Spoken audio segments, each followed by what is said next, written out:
All right, ladies and gentlemen, welcome to the season premiere Supernatural TV Talk. I'm ICZorro. You may have seen me on some of the live podcasts. This is the first time I'm hosting one of these. So we're going to be talking. We're going to do a little bit of recap of where we left off last season, and then we're going to get into the season premiere from tonight. With me, I have SuperWhovianFreak, the girl that walked me through my Supernatural journey as I watched it over the summer. Super, how you doing? You know what? It's good to be back. It's good to be in October. It's good to be back. Right on. Good to be back. And joining us for the first time on one of these podcasts, we have got GiaTomcat. How are we doing tonight? Good, really good. It's October. Yeah, it is. And I know Super's been watching this show forever. I've only been watching it for less than a year. I binged all 12 seasons. Gia, how long have you been watching? Less than 3 months. Okay. So you did a thing just like I did, binged it all, caught up. Well, that's good. So we've got some new knowledge, and we've got some deep old knowledge. Believe me, Super told me at several points, I can send you a 7-page dissertation on this question if you like. I could. Yeah, I'm still waiting to hear why it was necessary for that blonde girl to die. Anyway, so we're going to talk a little bit about where we left off at the end of last season, just to start. The recap, by the way, the music, Nothing Else Matters by Metallica, I thought that was really good. It was actually, that was my cousin's first dance song with his wife when he got married. Weirdly appropriate. It was. I was not joking in the pre-chat when I said, "Oh, I'm already crying," and Gia asked me, she's like, "Well, what did it?" And I'm like, "The song? Are you heartless?" That is, I was bawling. A surprisingly sentimental Metallica song. All right. So, going through the recap there, we saw a little bit of where everything was left off. We've got everybody gathered at essentially a cabin by a lake.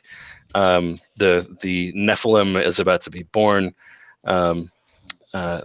He is born right at the end after they travel through some crazy alternate world rift.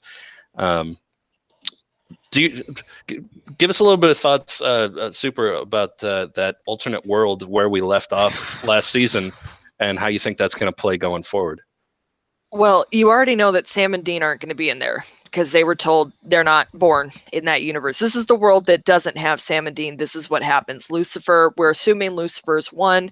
He has gotten his Croatoan virus, and they're living in the apocalypse. So now the question going forward is, Lucifer dead over there? Is now Lucifer back over there? And then Mary's there. So how are they going to get back? Obviously, I think they're going to be bringing Jim Beaver back. They're going to have Bobby. Bobby is going to be their guide. I think he's going to be their guide, so to speak. And the buzz that I'm getting from the behind the scenes cast is other characters that have been killed off are going to appear in this universe, but they're not going to be the characters that we've known. So right. I'm hearing buzz that Kevin might be back. I'm hearing buzz that Benny might be there in this universe. Nice. I like that actor. Yeah, I do too. Ty Olsson is fantastic. Who else am I hearing some buzz about? We may get a weird version of Adam, the long lost Winchester brother that's been left in hell. We may he's been in the cage since the end of season 5, hasn't he? He has been. So we may get Adam, but it may not be the John Winchester Adam, or maybe it could be because he may have hooked up still with Kate. So we'll see. Okay. After a little sojourn back and forth across dimensions, there we have the birth of Damien. For or Jack, I guess. Jack. And Gia, what did you think about the just that final scene of last season, watching those footsteps over to the what looked like a hulking teenager with glowing eyes in the corner? It was the eyes that sort of just like burn into your soul, and you don't think. I mean, you think, is he evil? Is he good? Is he, what is he? It was the eyes. Oh yeah. Well, I mean that's sort of a primal human thing. You see glowing yellow eyes, and in the dark, we've evolved to think, oh crap, wolf. Wolf, yeah, wolf. But correct me if I'm wrong. Isn't the yellow eyes that we've seen before have all been from Knights of Hell? Maybe. The yellow eyes have all been Knights of Hell, as far as we know. Right, but different types of yellow eyes. Like theirs were all weird and mottled and ooey, and his were like golden, which I thought was kind of cool. More golden. Yeah. So maybe that's the Archangel Grace, Right on. because the Knights of Hell are demons, Yeah. So that's interesting, but definitely golden. And when you thought back to the first Nephilim that they had on the show back in season 8, I have a question about that one. Hers were blue and white. Right. So I'm wondering if this is because he's an archangel, half archangel, that it's a little different. That would explain it. And that might also explain the question that I had from that previous Nephilim, is that both heaven and hell seem to be going nuts about this one having been born. I had this question actually most of last season. How come there was one that was allowed to grow into an adulthood and be a waitress, and was killed off as easily as she was just to be the ingredient in a spell? I think Right. writer, I think that they didn't intend to go that route initially, so they made him a little weaker. Or it could just be like you said, it's Lucifer. He's the most powerful, next to Michael, who's locked up. So maybe that's why they're all freaking out about this one. But they've always been seen as an abomination, supposedly. So maybe she was just really good at hiding. Maybe that was her skill. And only Metatron knew where she was because he was the scribe. Yeah. All right. So we left off at the end of last season with those glowing eyes coming from the corner, and that's where we pick up again with Moose. Not even Moose. I'm sorry. Well, yeah, Moose. Trying to calm him down, and then good old Dean rushes in, and his first instinct is, well, shoot it. Yeah, that's Dean. Dean's on the warpath, This is the creature in his mind that's responsible for everything that just happened. If he hadn't been born, Cass wouldn't have been there, they wouldn't have been there, Mary wouldn't have been there, the alternate universe wouldn't have opened, Lucifer would have been. I mean, if you really want to blame someone, you can blame Crowley, but... Well, usually. And I say that only because if Crowley had just let Lucifer be locked back up in the cage, none of this would have happened. Yeah. But because he had to pull Lucifer out at the last second to lock him up and torture him, Lucifer gets out, because the Nephilim still would have been born, but Lucifer wouldn't have been there to do everything that he did. And Dean's a bad shot. I know. Well, I believe Sam hit him in the arm or something like that. Yeah, Sam hit him in the arm, and I think Jack knocked the bullets out too. That's fair. Yeah, and right from the get-go, right in that scene, we see that Jack has got some kind of crazy power, as we would expect, but even he doesn't seem to understand what it's about. And we see the two boys being held in the air while he just kind of screams in rage, and we get a weird flashback dream from Dean, showing Mary burning alive rather than being stuck in the alternate universe. And then they wake up and they're trying to figure out, where did this guy go? That seemed out of place to me, but I'm sure it's to me too. Red herring, or maybe it's like we're going to see that in the future. What, the burning? Yeah. Yeah. Well, he's having a nightmare, number one, and number two, it flashed back into the when he's picturing, because right now, as we find out at the end, he thinks that she's dead. They're trapped over there. Lucifer has no need for her. She's toast. And so he's having that dream. The only way he knows that she dies is by fire. So she gets lit up on flames, and then that's when it merges from a nightmare or a dream, I guess you could say, into the actual what happened of her burning on the ceiling. Right. Because that's how he processes losing her. But I agree with Gia there. It felt a little strange. Like that wasn't really a necessary scene, except maybe to explain that he definitely thinks she's gone and dead. Mm-hmm. So they get in the car and they realize they got to find Jack, and Sam already the big kind heart says we got to figure out what the plan is going to be. And Dean, of course, being Dean, says we kill him. That's the plan. Yeah. Clearly, we're going to get a little more on this later. But do you think that even towards the end of the episode, they both seem to be on that same page? Do you think that's going to change over time, Gia? Do you think that we're going to be seeing them evolve their attitudes towards Jack? I don't know. I don't think so. Not unless Cass comes back. Because he is a softening influence on Dean. But as long as Cass is missing, Dean is, he's on that path. Straight ahead. Right on. What do you think, Super? No, I tend to agree. Unless somebody is brought back, I won't limit it to just Cass, but Cass definitely is because Mary's not. Him and Mary barely got a chance to connect at the end. I mean, I know they had their hug out and they were going to go forward from there, but it's not about the mom at this point. No, it's about the bromance. It is. romance, whatever you want to call it. Potato. Speaking of romance, speaking of Castiel, we moved to a bunch of angels at that cabin, and we see dead Castiel on the table. Do you think Castiel's really dead? I know that I don't. I mean, I think he might be, but I think there's definitely a return coming at some point. Yeah, there will be a return. There will definitely be a return. The buzz that I got is that he's his spirit, his essence, so to speak, is trapped in the angel nether. Are they going to Patrick Swayze him? He's going to be Ghost? I'm not sure. I mean, I don't know what they're going to do. Something is going to be done. Or helping Dean at a pottery wheel? I hope not. That's a plot cliche.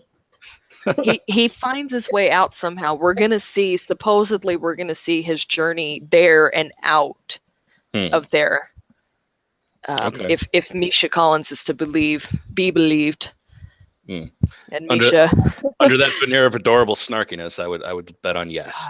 Yeah, okay. And then have a fan ride if they I'm gonna say this, like, for as sad as that scene is, when Dean is looking at the body with the sheet before he goes off to go get Jack or whatever, I had a really hard time being sad in that scene because I've been listening to the behind the scenes and the cons and everything, and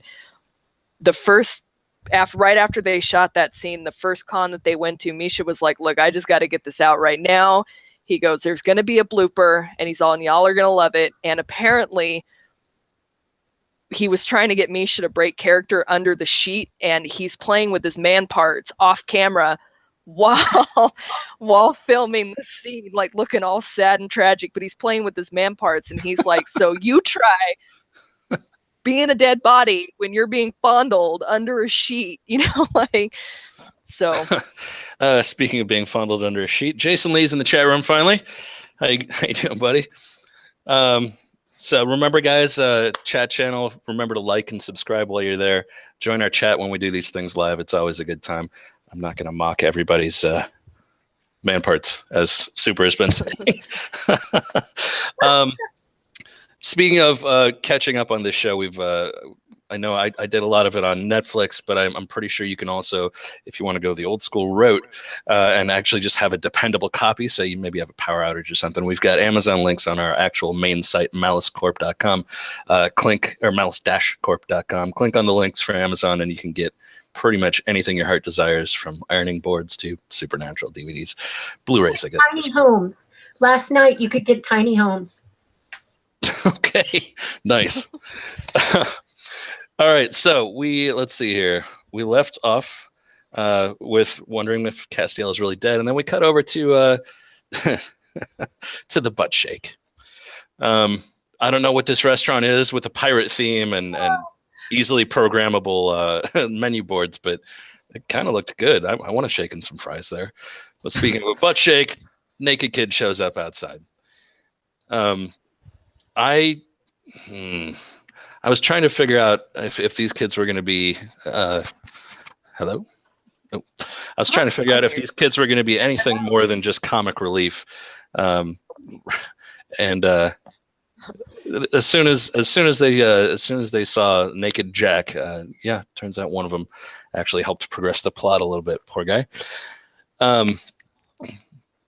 Actually, so the one kid who calls his mom turns out to be the town sheriff, Christine Barker. How convenient. Yeah, and she, after bringing Jack into the station, finally gets the kid to talk, and damn did he learn to talk quick. I guess we sort of got an answer to that later in the episode, but I remember my first thought being, okay, well, now that he's saying something other than father, where did he learn all this? Sarah, what were you, Super, what were you thinking at the time? I figured it was just the angel part of him kicking in, advanced. I mean, we watched the darkness progress, and I figured it was just the same thing where it was just like a poof. There you are. I mean, I was curious as to why he popped out a grown teenager man. I'm not sure what age he is, but I figured I'm like, well, yeah, you got it later, but we haven't gotten it as of yet. And so I was just like, okay, well, he came out an adult. He's walking, talking like a big boy. There you go. How could he not know what a bottle of water is? Yeah, that's the thing. I just see the bottle of water like, hey, it's the brick. Is it a platypus? What is it? He could. That's a good point, though. Is that okay? Man, I hope he already knows the word platypus. He learned to talk, so he knows the words. Like, he knows the words, but he doesn't know what the words go with. He still doesn't have the experience, which is why he was staring at clothes like, huh, interesting. But then he was also dumb enough to think that a drive-through ordering statue was father. Yeah. Reminds me of a duckling. Yes, very much like a little duckling. Imprinting on whatever. Did you get a flashback, Gia, you being a Buffy fan, did you get a flashback when he walked up to the thing? Did you get, you didn't watch Angel. Dang it. There was a scene on Angel. On Angel, do you remember when Wesley was he needed to communicate with like a god, and the god lived in the burger at the drive-in? Oh, yeah. So it like transformed into I totally got flashbacks to that. I thought he was going to totally forgot about that. On edge. No.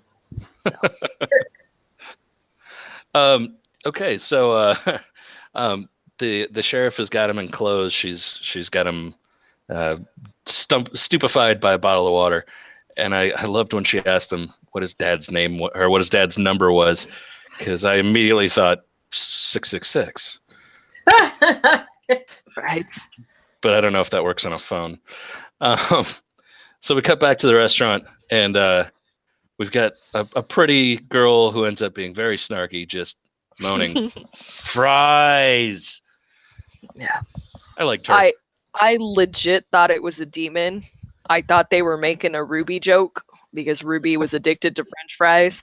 So I thought she was a demon. I thought she was wearing a wig. It looked like, I mean, and then Super Who said, no, that's her hair. And I'm like, oh, Pat Benatar is calling from the 80s. Can I have my hair back? I thought she looked good. I thought cute girl. She looked better later. You could only see high heels and a short skirt. It was always very clear from the get-go that something else was going on with that girl. They don't give snarky, fun lines like that to a nothing character. And in fact, she sees Dean coming around the corner of the building with bloody knuckles, and goes into a weird story about her roommate that needs to die. What, Becky? Yeah, Becky. Yeah, Becky. Gia, did you get that same feeling from the get-go with that girl? Like, there's something more. She's not just some random girl at a Shake Shack. Well, it reminded me of Baby Got Back. I'm sorry, it did. That's Becky, the juicy part. I'm thinking, only you. Like, seriously? Oh my God, Becky. Oh my God. I thought reference to Becky from season 3, 4, and 5, the little annoying girl that tricked Sam into marriage, Oh man, I forgot about her. She's pretty much hated by the fandom, so yeah, the good on you. All right, so we cut back to the station where we find out that apparently Jack is magic. He can do really cool things like flicker lights, which, I mean, pretty much everything supernatural in the show Supernatural makes light flickers. But he can also magically make vending machines give you. Ooh, Oh, he froze. he froze. All right, well, I'll pick it up. Yeah, vending machines can, he can make magic things happen. So he knows, I think he knows that he's different, but he doesn't know why he's different, and he doesn't know why he can do the things he can do. Yeah.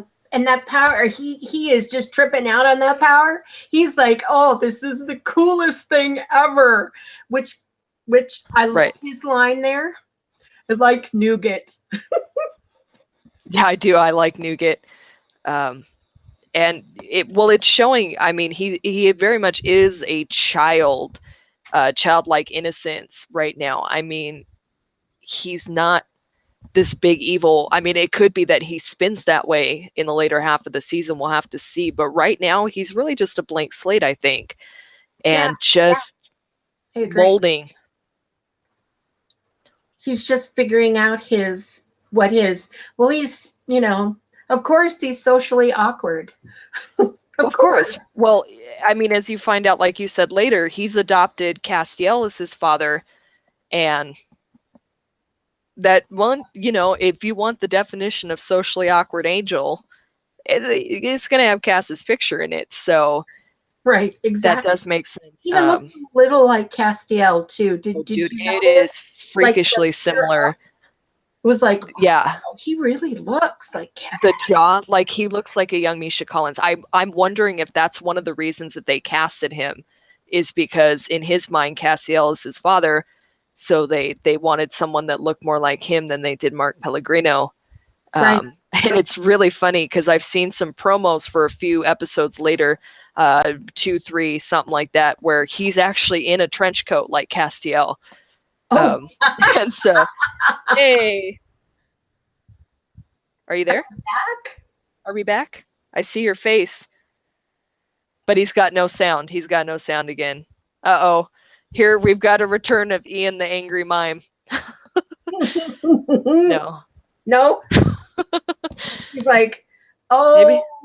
Maybe if you try taking your headphones off. Maybe if you unplug the phones. Oh, no. Oh. Yeah, I'm not sure. I don't know why it doesn't work on his phone, because we can see him, but we can't hear him. So we get a return. If you didn't watch the podcast last week, we get a return of Ian the Angry Mime. Now he's the sad mime. He's the sad mime. He's just a guy. Hopefully while he restarts his computer, he'll get to join us here in a second. But yeah, so you're in the jail, I think is where we're at right now. Uh-huh. Dean Dean, yeah. The truth. Well, Dean tells the sheriff the truth. I mean, so we get there because we jumped a little bit, but we get there, yeah. So Dean tells her the truth, and you know what? I think she believes him at this point. Totally believes him at this point. And skipped ahead. We forgot the taser. Oh, yeah. Well, even before that, they're at the vending machine. They're doing their thing, and if you didn't catch it, why he goes crazy when he puts his hand to his head and he's like in pain, that was Angel Radio. What incapacitated him was the angels were overloading his system essentially, and his synapses, and that's what caused the pain and the freak out, and what essentially I think enabled him to be tasered. I don't know. What do you think? I think if he hadn't been weakened a little bit. We had to be in pain. Yeah, for the taser to work. Right. And so we know they feel pain. And then Sam just like zaps him and he goes down. Bam. And then once he went down, this is what I find weird. Why did she lock up Sam and Jack? Oh, I think he was showing us his notes. Oh, Oh, there we go. Castiel's dead. Fry's girl. Nice. Jack. I'm sorry. Yes, I'm sorry. So he gets the I'm sorry. So he's not, like you said, he's not evil right now. He's got empathy from both his mother and from Castiel. They essentially, I guess he was learning in the womb, and that's kind of weird, but it's kind of cool at the same time. So he is more leaning that way. And I think when Dean hears the story like Sam did, I think that might cause a little bit of a shift. it might. It might, maybe. but Dean is suspicious already. Well, he is. He is. Well, he's given up. Suspicious. You know, he's got right now in his mind, he's got nothing, and so we'll have to see. He's supposed to be in a very epic, like season 7, like depression. If you remember back to season 7 when he went through the funk, and looks like we might be getting IC back. Don't you think more numb? Numb, very much numb. Like nothing's going to, like you can hit me and I don't feel pain. I just feel nothing. And that's sad. That's very sad for him. His character. Oh, look, there he is. Yay! Now, but we can't hear him. I'm trying to look at my screen, really tiny down here. Yeah. I see him, but he's not coming through sound.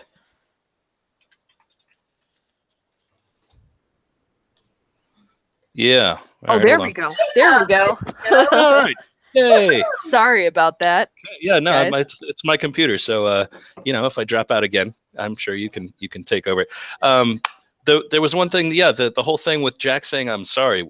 He's definitely showing empathy, because when he like force pushed their sheriff against the vending machine, my first thought was he looked back for about a half a second and then just moved on. Like, did he have empathy? Was he his dad's kid? And yeah, we find out he's definitely taken some Castiel-like qualities at this point, which I think is pretty cool. I think in his mind, the reason he didn't go back was literally, I think the pain was just overwhelming him. He was trying to move from the angel radio overload. Yeah. From the angel radio, not radel.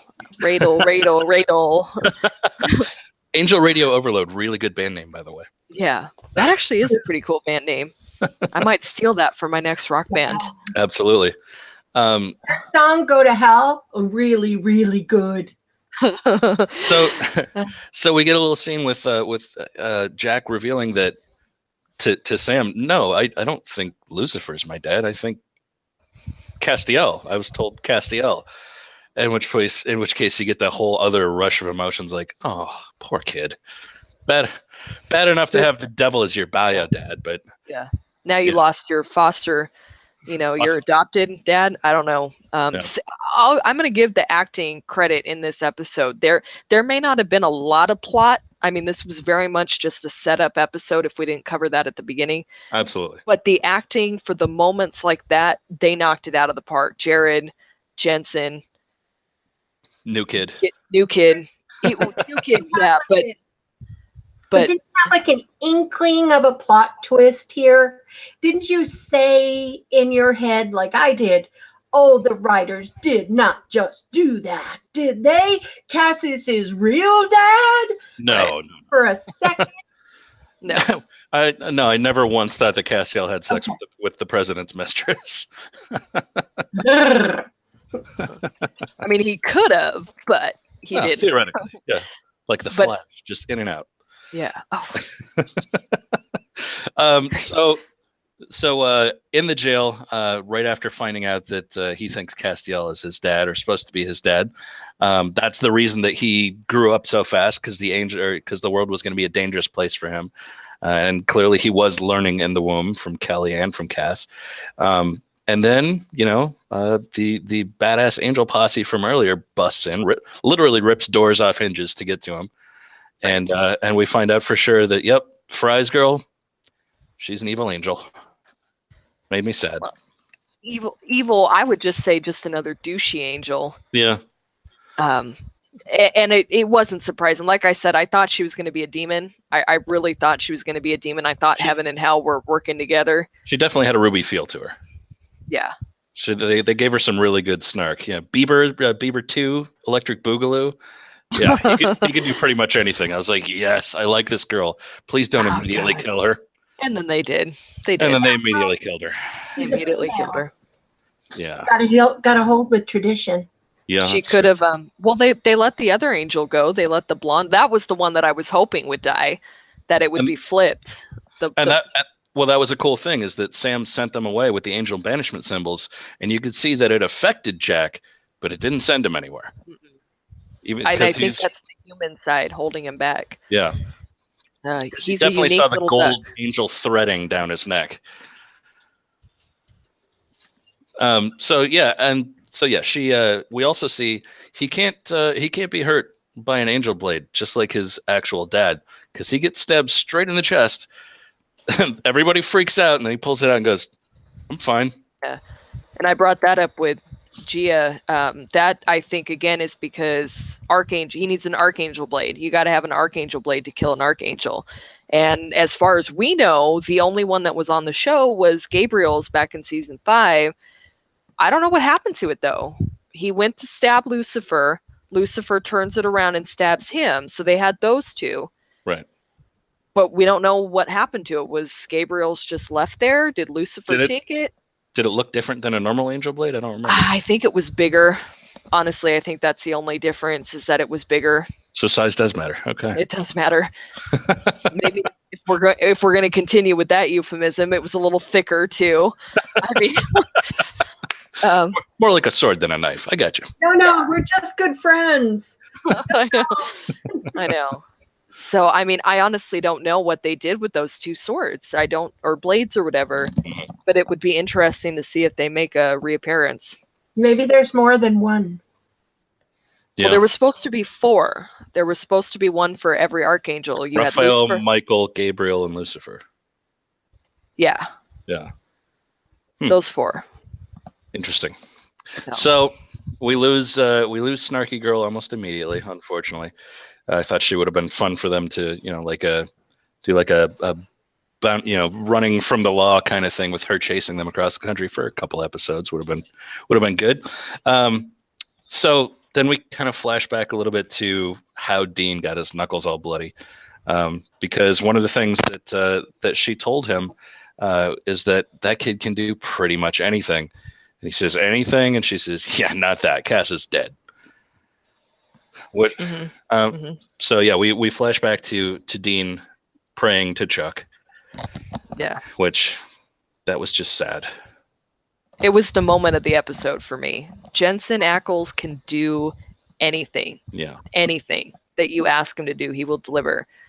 That was a dark moment. Yep.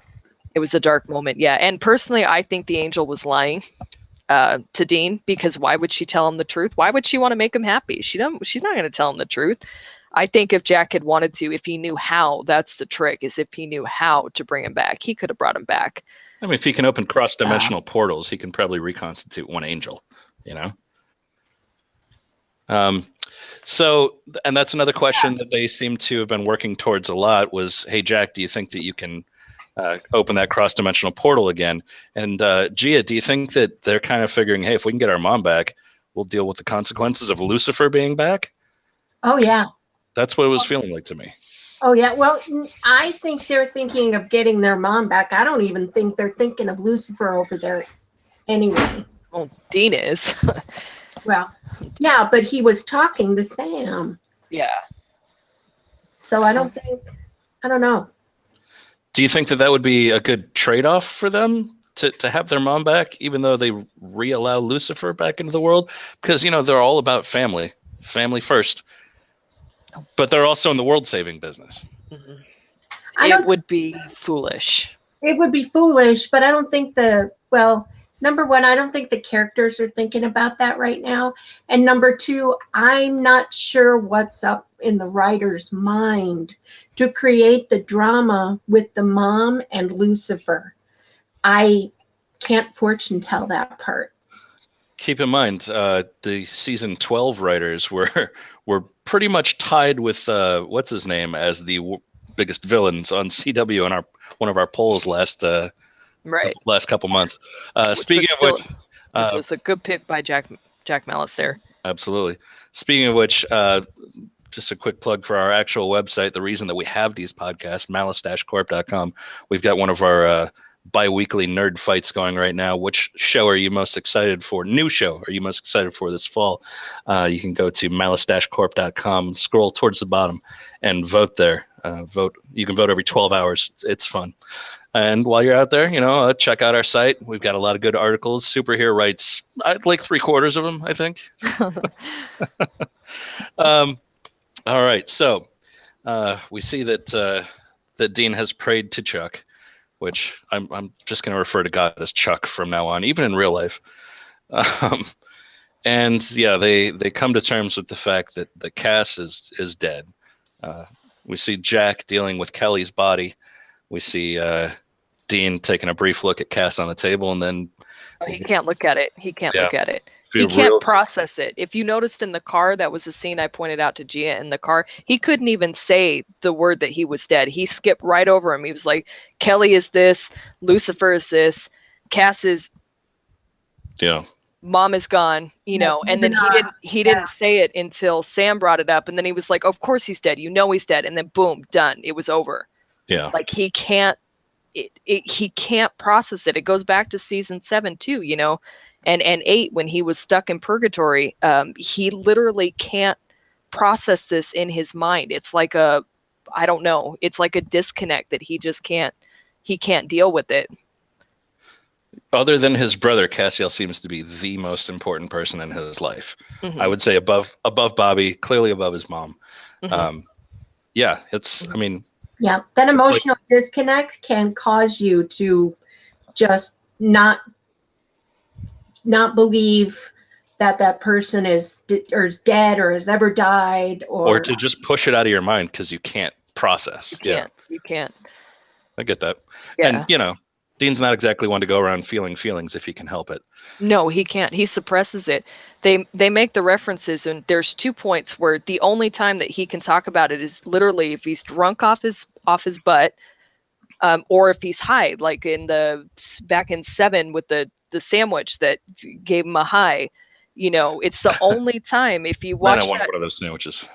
I know. If you go back and watch that season, though, that's literally like only the second time that he says Cass's name after Cass has disappeared. Mm-hmm. He says it, I think, one other time before that, and then he says it again there, and it's the only time that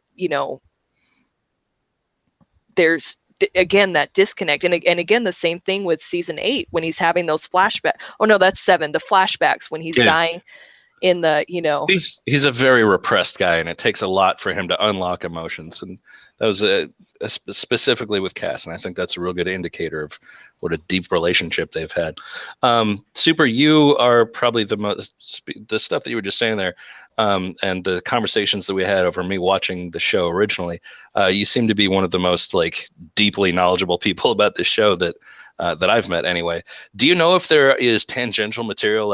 Are there say graphic novels or something covering between seasons, or is there any kind of tangential storylines that maybe not necessarily canon? Novels or graphic novels? There are graphic novels. I don't know though if they coincide with the story or if they're completely separate, because I haven't had a chance to read them. They're expensive, and I just never got a chance to read them. Oh, we have a new chatter in the chat channel. Repressed is a good word for Dean. But welcome to Hikari. I wonder, is Winchester Irish? No. So, welcome Hikari to the chat room. Remember, guys, we're doing this for fun, and it's a lot more fun if you get into the live chat with us. Remember to like and subscribe while you're there. I think I'd like to look into those graphic novels. I'm probably gonna. Again, we've got Amazon links on our homepage, malice.corp or malice-corp.com. Click on those, and you can get to all your needs. So we have Cass's hunter's funeral. He's wrapped him up with curtains from the cabin there, and get a big oily black fire panning up to the sky, and then we cut over to Mary in hell, with Lucifer.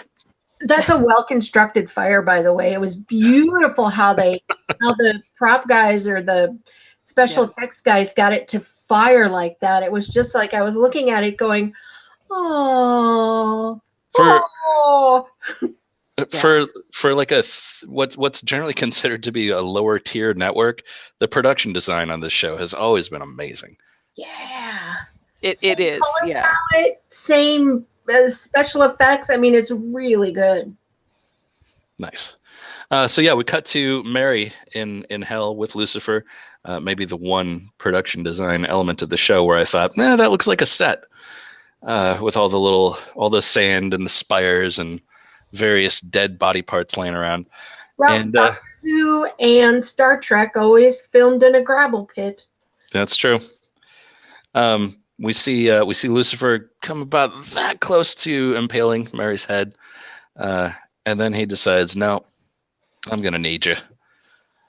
What do we think that means?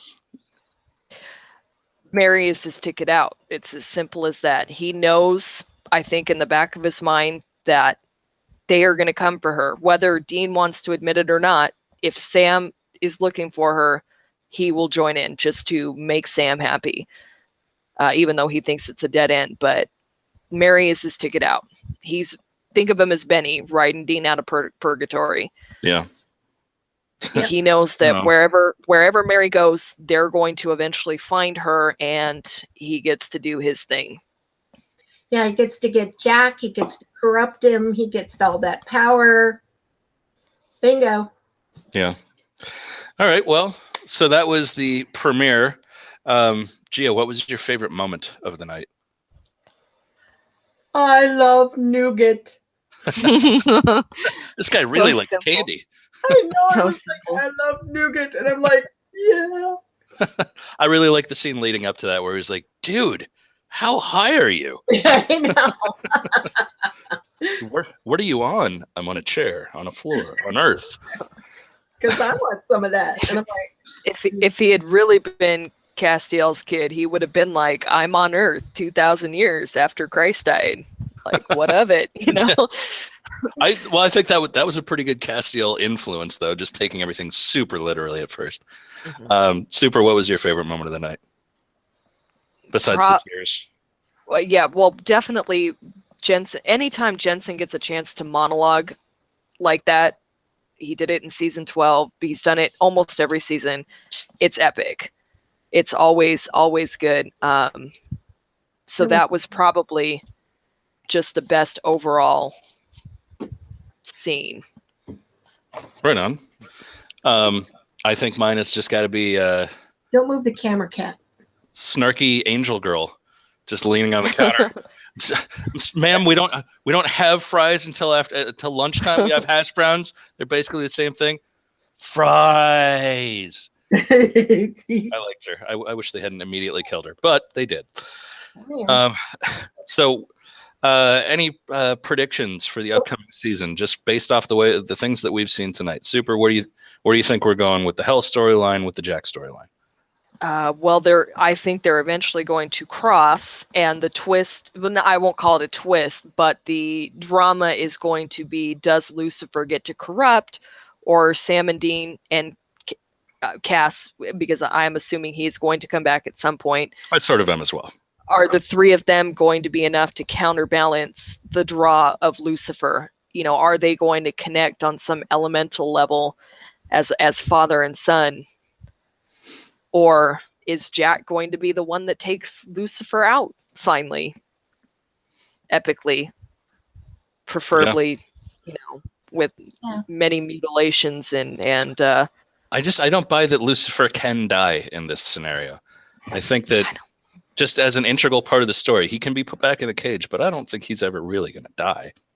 I think that it's kind of strange to me that all these angels and archangels haven't put it together, that they've all lived for eons and eons and essentially forever, except for like the last 12 or 13 years when they started fighting these guys and like 3 archangels have died and all of the Knights of Hell.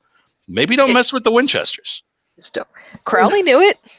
Yeah. I don't know why the rest of them can't figure it out. I mean, he even, he monologued back in season 6, like, oh, Lilith, Azazel, Alistair, Ruby, this person, that person. Anyone who goes up against you loses. Yeah. Yeah. There's a big world-ending situation. You two great heaps of flannel always come out on top. Yeah, I love that. I'm gonna miss him, by the way. Not the character so much. It's just the actor. I love that actor. I'm gonna miss Mark Shepard. Yeah, Jason Lee. Oh, well, speaking of actors that we love, Jason Lee pointed out earlier in the online chat. The Mark Pellegrino does a great job as Lucifer. I agree. I've liked that actor. The first time I ever saw him was on Lost, but I love that guy. He's friggin' awesome. Let's see here. Gia, what's your prediction for how the season's gonna go? Okay, I can tell you, if I was writing this season, I would make the viewer, me, think that Jack is going to evil, let Lucifer have his way. They're going to be a team, evil, and then destroy Lucifer at the end of the season, and then he becomes the new guy in hell. However, he's good. Interesting. Okay. Completely good, because he's been completely non-corrupted by the Winchesters and by Cassiel, and it is a red herring for the viewer. So at the end, the viewer goes, "I can't believe it!" That's what they want. They want that "I can't believe it" moment. That's what I want. Yeah, it's almost like you're familiar with TV tropes. It sounds like something that definitely could happen. Right? Yeah, for sure. Personally, I'm kind of with you on that. I think that they're going to have probably around the mid-season break is going to be when Mary and Lucifer get back from hell. I think he is immediately going to snatch up Jack from the boys and kind of control / twist him until about the end of the season. When and I agree, Jack's probably going to turn on Lucifer at some point.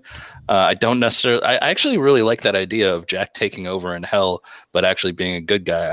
I don't think they're going to go quite that far with it. I think he'll just be off doing his own thing somewhere. Hell is all about redemption. Well, it depends on the mythology. Philosophy. Yeah. Okay. Well, is there anything else that you guys wanted to cover from tonight's episode or anything upcoming? From tonight's episode, no. Just if there is anyone out there that's watching this, I know people are watching this. I've seen on Twitter a little bit tonight. I'm sorry, but him and her do not sound the same. So for those of you that are saying that Dean was only praying that God would bring Mary back. Yeah, no. The delusion is strong with you. And no, he was not only praying for Mary to come back. So please unclog your ears and listen to the dialogue. Yeah, he was definitely praying for Cass back, not for Mary back. No, I mean, he threw Mary and Crowley in there too. I'm not going to say that even Crowley. He threw Crowley in there too, because Crowley didn't deserve what they put him through at the end. But I mean, there's no way to misread that scene. So please don't. Just don't. I mean, I'll give you some of your other stuff, but please, for the love of God, when the dialogue is right there in your face, please just listen to it. Absolutely. Gia, what about you? Anything else that we didn't talk about yet that you wanted to? I want to know when next week's episode is going to be.